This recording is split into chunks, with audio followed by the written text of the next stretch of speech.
যদি খাল খনন করতো, নালা খনন করতো, নদী খনন করতো, তাহলে বৃষ্টির সাথে সাথে পানি চলে যেত। আমার বাড়ি কক্সবাজার জেলার পেকুয়া উপজেলায়। আমরা বৃহত্তর চট্টগ্রামের মানুষ। বৃহত্তর চট্টগ্রামে যে বন্যা হয়েছে সেটার কারণ এক, আবার ঢাকা শহরে যে বন্যা হয়েছে সেটা কারণ অন্য। বৃহত্তর চট্টগ্রামে যে বন্যা হয়েছে সে অন্যতম কারণ হচ্ছে চট্টগ্রাম থেকে কক্সবাজার রেললাইন হয়েছে, কিন্তু পানি নিষ্কাশনের জন্য পর্যাপ্ত খালবাট হয় নাই, ব্রিজ হয় নাই, বিভিন্ন খাল খনন হয় নাই। ঠিক আছে, এটার কারণে মূলত চট্টগ্রাম কক্সবাজার বন্যাটা হয়েছে।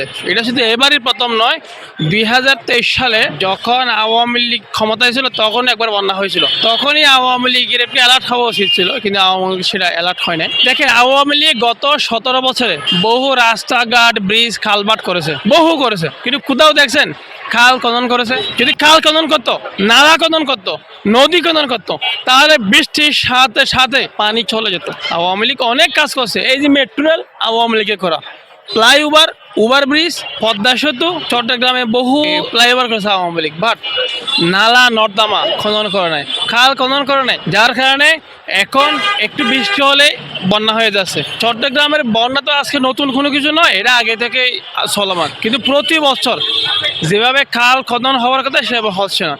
এখানে একটা প্রশ্ন আসে, সরকারের পক্ষে যে বাজেট, ওই বাজেট দিয়ে বাংলাদেশের সমস্ত খাল, নালা, নদী খনন করা সম্ভব না। এই জন্য সারা মহল্লা ভিত্তিক যে ছোট খালগুলো আছে, এটা হচ্ছে এলাকাবাসীকে নিজ উদ্যোগে খনন করতে হবে। যেমন আগে কি হতো, আগে আমরা তো কৃষক পরিবারের ছেলে, আমরা দেখছি আগে গ্রামের কৃষকরা প্রত্যেকটা এলাকায় নদী খনন করতো, খাল খনন করতো কৃষকের ফসলের স্বার্থে। এখন কৃষক অনেক স্মার্ট হয়ে গেছে, অলস হয়ে গেছে, ফলে এখনকার কৃষকেরা আগের মতো সে নদী, খাল, বিল খনন করে না, যার কারণে এখন মানুষকে ডুবে মরতে হচ্ছে। একটা আমার কাছে একটা বিষয়ে মনে হয় কি, আওয়ামী লীগ হয়তো জানতো যে আওয়ামী লীগের পতন হবে।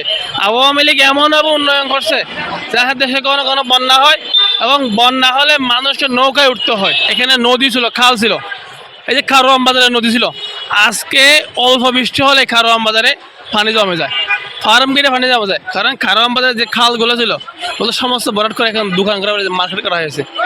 পল্টনে যে পানি হচ্ছে কারণটা কি, পল্টনে একটা সময় খালবাটুরে ভাষাকে নদী ছিল, সে নদী ভরাট করে এখানে বিল্ডিং করা হয়েছে। এত পরিমাণ বিল্ডিং স্থাপনা হয়েছে, খালগুলা বেদখল হয়ে গেছে। ফলে এই সরকারের প্রথম দায়িত্ব বেদখল হওয়া খালগুলা উদ্ধার করা, দ্বিতীয় দায়িত্ব সে খালগুলা খনন করা, তৃতীয় দায়িত্ব সিটি কর্পোরেশনের নির্বাচন দিয়ে সিটি মেয়র তাদের হাতে ক্ষমতা বুঝিয়ে দেওয়া। এখন সিটি কর্পোরেশনের প্রশাসক আছে, আর প্রশাসক নির্বাচিত না, প্রশাসক মশাই শোনাতে পারে না, মশার স্প্রে করতে পারে না, সে কি নদী খনন করে ভাই? তা তো জনসম্পৃক্ত নাই। এই জন্য খুব দ্রুত ঢাকা সিটি কর্পোরেশন নির্বাচন দেওয়া উচিত।